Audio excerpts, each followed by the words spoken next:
오늘 이렇게 말씀을 보면 여러분, 그러니까 그 말씀을 보면서 오해를 너무 많이 하는 부분들이 많아요. 그래서 거저 받았으니 거저 주어라, 그죠? 막 그런 말씀부터 시작해가지고 그런 것을 목사님들이나 성도들이 막 잘못 인용을 해가지고 하는 부분들이 참 많아요. 근데 저 같은 경우도 목사님이 그렇게 아픈데도 붙잡아 놓고 귀신 들어갔다고 계속 목을 잡고 쳐가면서 그냥 그걸 몇 주 동안 해놓으니까 본인은 얼마나 아팠겠어요, 그죠? 이게 무식함도 아니고 나는 믿음이라고 생각하고 자, 이렇게 앉아보세요. 잡아놓고 막 아파 죽겠다는 사람을 잠도 안 재고 귀신 쫓아야 된다고 그랬으니 얼마나 MRI 찍으니까 파열이 된 사람을 귀신 쫓으러 이렇게 말씀을 잘못 알잖아요. 그럼 엉뚱한 짓을 하고 고생 바가지 하다가 결국은 이렇게 수술 받고 이런다니까요. 이 말씀을 우리가 잘 이해를 하셔야 돼요. 오늘 말씀도 굉장히 오해할 부분이 굉장히 많아요. 이 부분도. 그래서 한번 오늘 말씀을 목사님 없으니까 편안한 마음으로 여러분 들읍시다. 뭐 마지막 날이니까 우리 주님이 기쁨을 지금 막 소망을 주시는데 편안한 마음으로 들읍시다. 자, 34절부터 37절까지 말씀은 조금 이해가 안 가요. 그죠? 화평을 주러 오지 않으셨대요. 그죠? 제가 얼마 전에 설교가 샬롬, 샬롬, 그죠? 평안을 우리에게 주시러 오신 구원자이신 예수님이신데, 그리고 승천하실 때도, 부활하실 때도, 부활하신 후에도 제일 첫 마디가, 네가 평안하냐. 그게 다 화평하냐. 똑같은 샬롬이거든요. 근데 내가 그렇게 안 했다고 뭘 줘요? 겁나게 검을 주러 왔대요. 그리고 내가 온 곳은 사람이 그 아버지와 딸이 어머니와 며느리 시어머니와 부라고 집안이 완전히 막 저기가 된다는 얘기죠. 그리고 사람의 원수가 자기네 집안의 식구라 하니까 다들 아멘하고 그래 우리 집안의 원수가 우리 집안. 그래서 저는 이제 좀 일이 있고 그러면 왼수가 남편이야 왼수가 딸이야 성경에도 그랬어. 그래서 막 잘못 저기라는데 이 말씀은 더 그런 뜻이 아니에요. 이때 예수님이 자기 말을 하신 게 아니라 미가서 말씀 인용하신 거예요. 미가서 7장 6절 한번 펴주세요. 미가가 마지막 그때 이스라엘 백성 멸망할 때 아들이 아버지를 멸시하며 딸이 어머니를 대적하며 며느리가 시어머니를 대적하리니 사람의 원수가 곧 자기 집안의 사람이니라 하면서 예수님이 미가서를 자기 말이 아니라 인용을 하셨어요. 근데 틀린 게 하나 있어요. 여기서는 대적 막 이러죠. 근데 오늘 35절에 보면 불화라고 나와요. 35절. 내가 온 것은 시어머니야 다 아버지와 딸이 며느리와 불화한다. 이 단어 하나만 예수님이 바꿨어요. 대적은 뭐예요? 공격하고 죽이는 거거든요.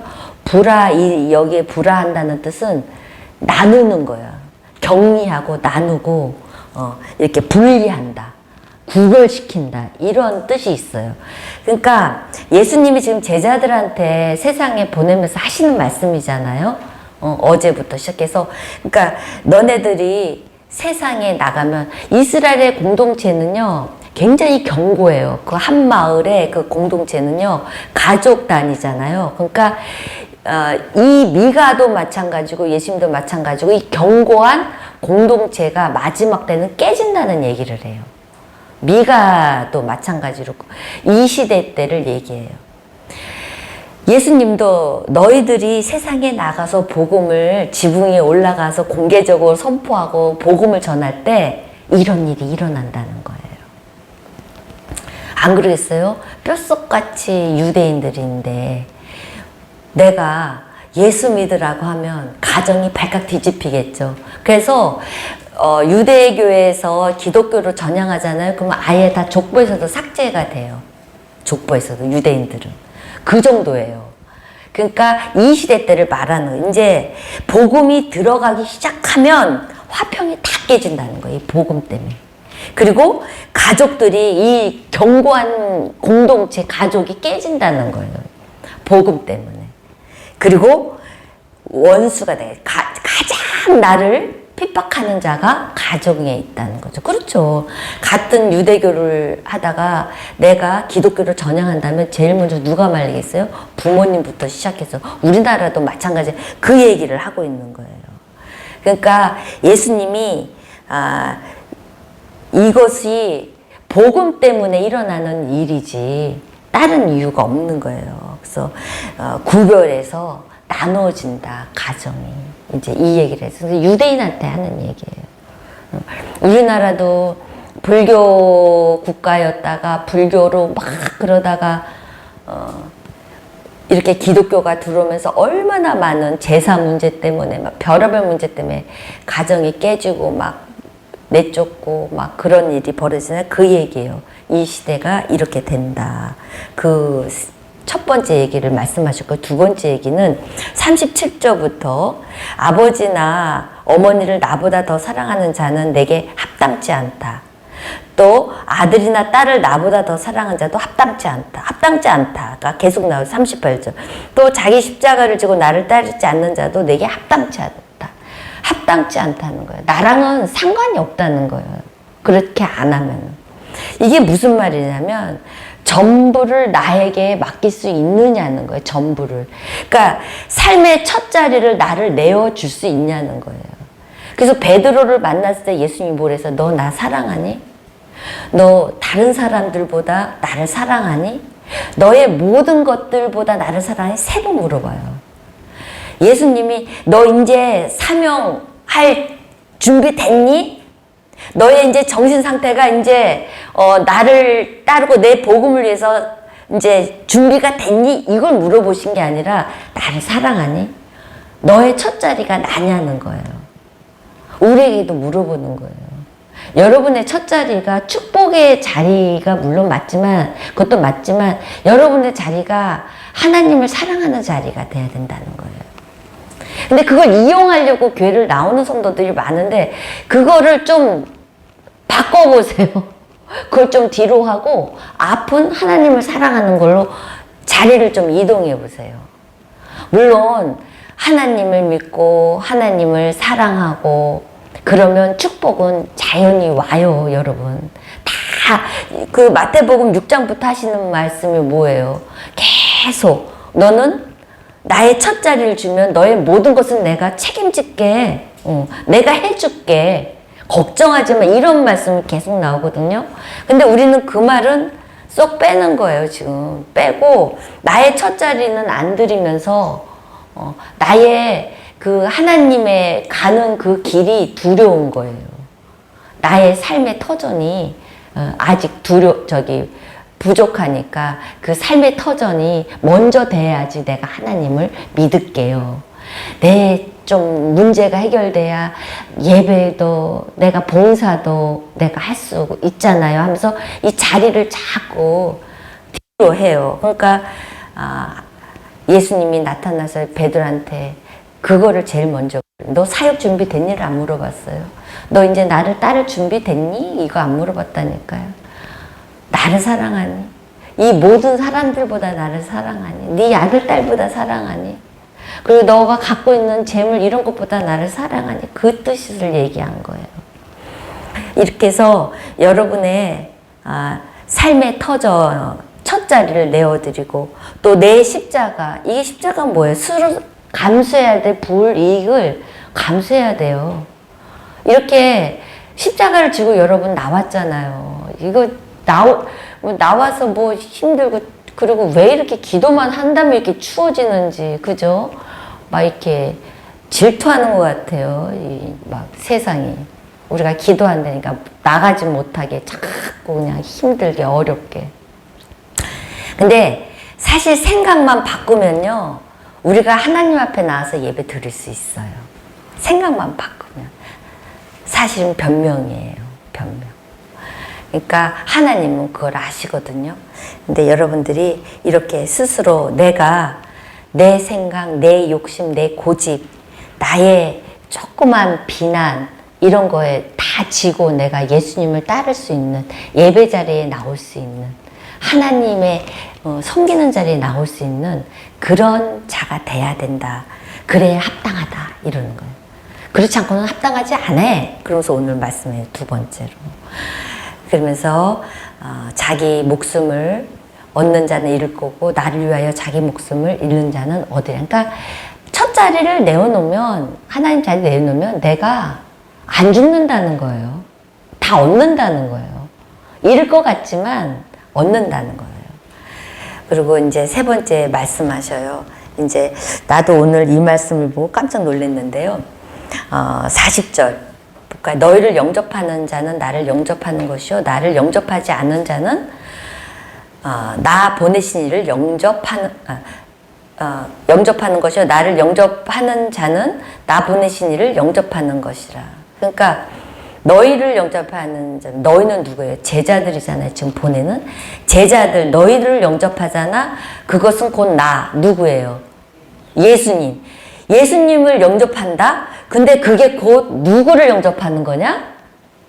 나 보내신 이가 누구예요? 하나님을 영접하는 거라는 거예요.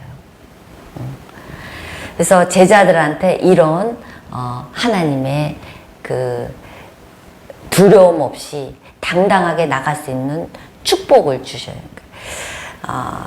추수한 일꾼이 되어서 우리가 하나님 앞에 지금 작은 자로서 이렇게 하나님을 감당하는 자들을 영접하잖아요. 그건 예수님을 영접하는 거잖아요. 그리고 나를 영접하는 곧 하나님을 영접한다. 이런 말씀을 하시고 41절에 보면 선지자의 이름으로 선지자를 영접하는 자는 선지자의 상을 받을 것이요 의인의 이름으로 의인을 영접하는 자는 의인의 상을 받을 것이요. 이 시대 때 선지자나 의인이나 같은 동격인데 점층법으로 더 강조를 하기 위해서 선지자, 의인 이런 식으로 점층법으로 굉장히 강조를 한 거예요. 이때 당시 선지자는 말씀을 전하는 사람들이에요. 말씀을 전하는 분들. 이 말씀을 전하는 분들을 영접하면 어떻게 해요? 본인도 선지자 동격이 된다라는 말씀을 엄청나게 말씀을 하시고 있어요. 그리고 그 상도 받는데요. 하나님이 그 영접한 그것을 공수로 보내지 않는다는 거예요. 공짜로 안 받는다는 거예요. 그 선지자가. 하나님이 대신 상으로 갚아주겠다는 거예요. 그리고 그 영접하는 자는 의인의 또 상을 받는데 영접하는 자, 선지자, 의인은 다 동격이라고 했죠. 이렇게 말씀을 전하는 자를 영접하고 섬기는 일은 내가 공짜로 너에게 안 보내. 내가 너한테 상을 줘. 하면서 또 이런 말씀 사역자들한테 또 말씀을 또 이 제자들이 말씀 사역을 하잖아요. 말씀으로 추수를 하잖아요. 그러니까 이 말씀을 하시면서 제자들에게 힘을 북돋아주고 더욱더 하나님의 구원 사역에 힘을 실어주는 걸 봐요. 근데 보면 이렇게 교회에서 말씀 사역하고 교회에 잘 섬겨갖고 축복받은 사람 우리가 눈으로 많이 봐요. 이게 뻥이 아니에요, 사실. 그리고 이렇게 섬긴 자들의 자녀들을 하나님이 축복하시는데 지금 2세대 목회자들 크게 이루는 분들이 다 그런 일자무식한 그 어머니들 눈물로 섬겼던 목사님들, 섬겼던 그런 권사님들의 자녀들이에요.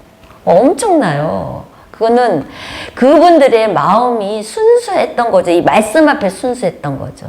이런 말씀을 붙들고 우리는 일자무식이고 가진 거 없고 농사 짓는 사람이고 우리는 남의 밭에 뭐 농사꾼이로 자기 밭이 하나라도 있어요. 남의 집에 불붙어서 일을 하면서 파출부 일하면서 벌어서 자식들 공부시키고 하는 건데 그러면서도 교회 청소 교회 다 하나님 앞에 섬길 때 공짜로 안 보냈잖아요. 다 돌려주셨잖아요. 이 말씀이 되더라니까요. 되더라니까요. 그래서 여러분 열심히 섬기시기 바랍니다. 뭐 그분들은 큰 교회에서 뭐 엄청난 데서 했겠어요. 그래서 제가 굉장히 좋아하는 그 주석 보는 목사님 김윤선 목사님이라고 있거든요. 주석 보고 앉으시면 그분 설교는 안 나왔는데 주석이 굉장히 좋아요. 설교도 나와 있나 모르겠다. 근데 그분이 뭐라냐면 우리 한국교회는 하나님 말씀대로 살아서 안 망해서 문제라는 거예요. 이 시대는. 하나님 말씀대로 살아서 망하고 어렵고 하는 교회가 없다는 거예요, 지금. 하나님 말씀대로 살잖아요. 그러면 당연히 망하고 어렵다는 거예요. 부흥될 수가 없다는 거예요. 하나님 말씀. 왜냐하면 하나님 말씀대로 살면 있는 거 다 나눠줘야 되는데요. 어려운 사람들. 교회 질 돈이 어디 있어요? 어려운 성도들 도와줘야 되는데요. 내 성도가 아파서 돈 없어서 이러고 사는 성도들 어떻게든 도와줘야 되고 교회 질 돈이 어디 있어요. 그죠? 그러니까 그 김윤선 박사님은 우리 한국교회는 그냥 그럭저럭 그렇게 살아서 문제라는 거예요. 아무 어려움 없어서 교회가. 그게 문제라는 거예요. 교회는 어려워야 말씀대로 살아서 어려워야 된다는 거예요. 그래서 내가 그 말씀 들어보면서 깜짝 놀란 게 내가 목사님한테 우리가 큰 교회 있었잖아요. 큰 교회 있었는데 그 목사님들의 인수를 좀 배워라. 또 내가 또 잘 먹게 해달라고 목사님을 붙들고 자기야 그 목사님들은 인술이 얼마나 뛰어나냐. 성도들한테 막 헌금 걷는 거 뭐 아주 그냥 그런 게 뛰어난 인술가들 아니냐. 그러니까 성도들이 그냥 막 녹는 거예요. 세상에 그런 거. 근데 우리 목사님은 상담이 안 되잖아요. 잘 상담하면 기분 나빠요. 성도들이 다 그냥 상담하면 금식하면 되죠. 그리고 뭐 3일 그래갖고 현아 집사 같은 경우도 데리고 기도원에다 집어넣어놨어요. 3일 금식하라고. 그냥 그렇게 그냥 말씀대로만 하면요 성도들 다 도망가요. 다 도망간다니까. 그러니까 말씀대로만 가르치는 그래야 된다. 근데 한국교회는 그게 지금 없어져서 문제라. 교회는 자꾸 너무너무 멋있게 져가는데 그런 말씀을 하신 걸 봤어요. 그래서 어쩌다가 이런 말을 했죠, 우리가? 그래서 우리가 말씀을 전하는 자들을 잘 섬기고 잘 영접할 때 그것이 어떻게 해요? 여러분에게 상으로 돌려주신다는 거. 그리고 42절 중요한 말씀 또 있죠. 또 누구든지 제자의 이름으로 이 작은 자 중 하나에게 냉수한 것이라도 주는 자는 내가 진실로 나왔을 때는 예수님이 다짐하는 거예요. 진실로 너에게 이른다. 그 사람이 결단코 상을 잃지 아니하리라. 이 말씀은 제자의 이름으로 이 작은 자 중, 그러니까 이때 당시 이 작은 자는 인격적인 대우를 받는 사람들이 아니에요. 어디를 보나 흠모할 모습이 하나도 없고 어디를 보나 일을 일으킬 만한 사람이 아니야. 절대 잘 될 사람이 아닌 그런 사람들.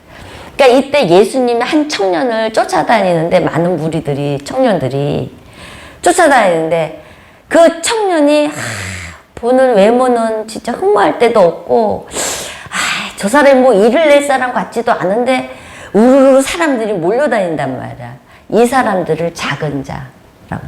일도 안 하고 예수님을 쫓아다니고 뭐 무슨 나라를 뭐 선포하고 나라를 위해서 뭐 한다는데 도대체 그 나라가 무슨 나라인지도 모르고 이상한 사람으로 여겼던 그 시대 때. 그래서 그들을 굉장히 그때 당시는 여자나 어린아이들은 무가치하게 생각했다고 했잖아요. 가장 무가치한 사람. 인간에도 안 들어가는, 숫자도 안 들어가는. 근데 그때 당시 이 예수님과 이 따르는 자들을 이렇게 취급했다는 거예요. 유대인들이. 그러니까 이런 제자들 따라다니는 자들에게 제자의 이름으로 그 사람들을 영접할 때 그러니까 말하자면 교회 뭐 집사님, 권사님 막 이런 분들 교회 다니면서 막 이럴 때 이분들도 사람들이 비난의 이제 대상이었다는 거죠. 그들에게도 영접할 때 작은 자, 지극히 작은 자를 영접할 때 내가 결단코 진실로 내가 상을 준다는 얘기예요. 다 채워준다는 얘기예요. 그러니까 그 마태복음 6장부터 보면은 이런 자들 있잖아요. 내가 내어주는 이 섬기고 영접하고 작은 일에 충성할 때 하나님이 그러잖아요. 야, 참새도 다 먹이고 입히고, 그죠? 농사 짓지도 않고 막 한데도 내가 그거 다 비를 내려서 넉넉하게 풍성하게 채우는데 걱정하지 말라는 거예요, 여러분. 내가 이걸 섬길 때 그게 몇 배로 돌아온다는 얘기. 하나님이 상으로 준다는 거는 그냥 상이 아니잖아요. 몇 배로 공짜로 너네한테 받지 않게 할게. 너네한테. 그래요. 그래서 저는 오늘 이 말씀을 보면서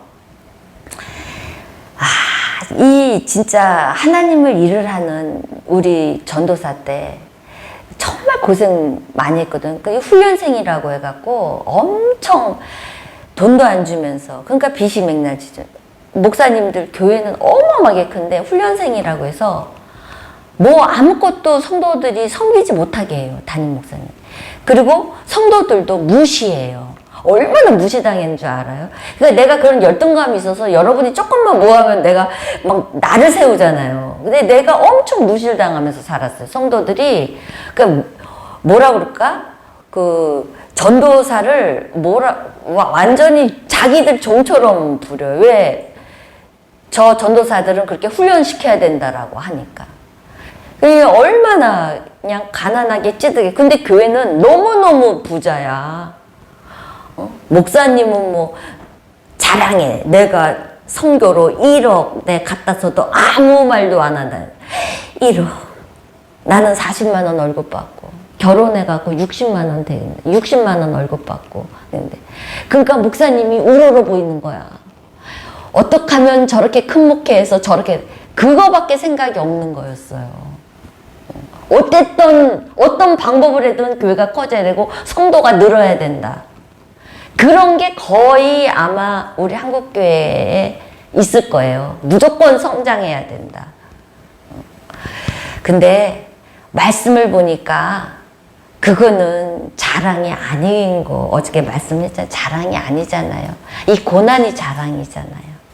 이 고난이 자랑이고, 이제는 바꿔보니까 그렇게 고생하면서 살았던 게 내가 자랑이더라고요. 나에게 십자가의 피의 흔적이더라고요. 그렇게 고생해본 분 있어요? 없어요? 목사님은 평생 피아노 밑에서 잤대요. 아니, 그렇게 큰 교회에서 방도 하나 안 얻어줘. 피아노 밑에서. 그 피아노 밑에서 자니까 그렇게 아파도 집이 불편해서 잠을 못 자요. 차에서 자야 편하대. 교회에서 자야 편하고. 여기 앉아서 그렇게 자면 뭐가 돼요? 목이고 뭐고.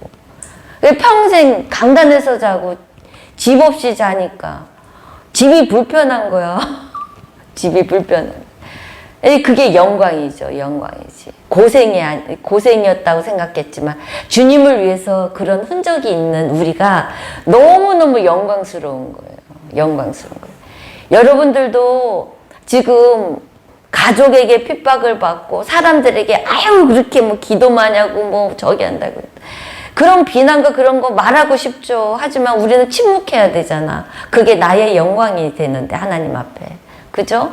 그러니까 여러분들의 이런 모든 고난과 우리가 드려지는 모든 이런 나의 삶이 여러분에게 영광으로 상으로 주신다고 오늘 말씀하시니까 여러분 여호와 일의 이 축복 기도에 여러분 3월 달에도 빠지지 말고 열심히 뭐 일이 있으면은 안 되지만 그래도 특별한 일이 없으면 열심히 그 일주일이라도 기도 5일이라도 기도해서 하나님 앞에 흔적을 남겨놓는 교회를 위해서 기도하는 여러분들이 얼마나 귀해요.